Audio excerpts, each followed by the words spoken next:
খাগড়াছড়িতে জাতীয়তাবাদী যুবদলের ৪৭তম প্রতিষ্ঠা বার্ষিকী পালিত হয়েছে। এ উপলক্ষে বিকেলে উৎসবমুখর পরিবেশে জেলা শহরের চেঙ্গি স্কয়ার থেকে বর্ণাঢ্য শোভাযাত্রা বের হয়। জেলা বিএনপি ও বিভিন্ন উপজেলা থেকে আগত যুবদলের নেতাকর্মীরা এতে অংশ নেন। শোভাযাত্রাটি শহরের প্রধান প্রধান সড়ক প্রদক্ষিণ করে পৌরসভা সংলগ্ন শহীদ প্রেসিডেন্ট জিয়াউর রহমানের স্মৃতি ভাস্কর্যে গিয়ে ফুল দিয়ে শ্রদ্ধা জানায়। পরে শাপলা চত্বর সংলগ্ন মুক্ত মঞ্চে আলোচনা সভা অনুষ্ঠিত হয়।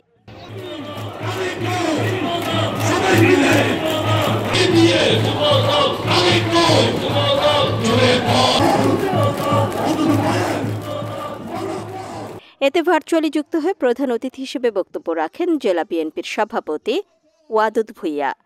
তিনি বলেন, যুবদল দেশের গণতন্ত্র পুনরুদ্ধার ও জনগণের অধিকার প্রতিষ্ঠার সংগ্রামে সবসময় সামনের সারিতে। তিনি আগামী নির্বাচনে ধানের শীষের পক্ষে ভোট চান। ভোটারদের দাঁড়ে দাঁড়ে গিয়ে বিএনপির ৩১ দফা বাস্তবায়নে সচেতন করতে কাজ করার আহ্বান জানান ওয়াদুদ ভুইয়া। এই সময় জেলা যুবদলের সভাপতি মাহবুব আলম সবুজ, জেলা বিএনপির সাধারণ সম্পাদক MN আফসার, সিনিয়র সহ সভাপতি প্রবীণ চন্দ্র চাকমা সহ আরো অনেকেই উপস্থিত ছিলেন।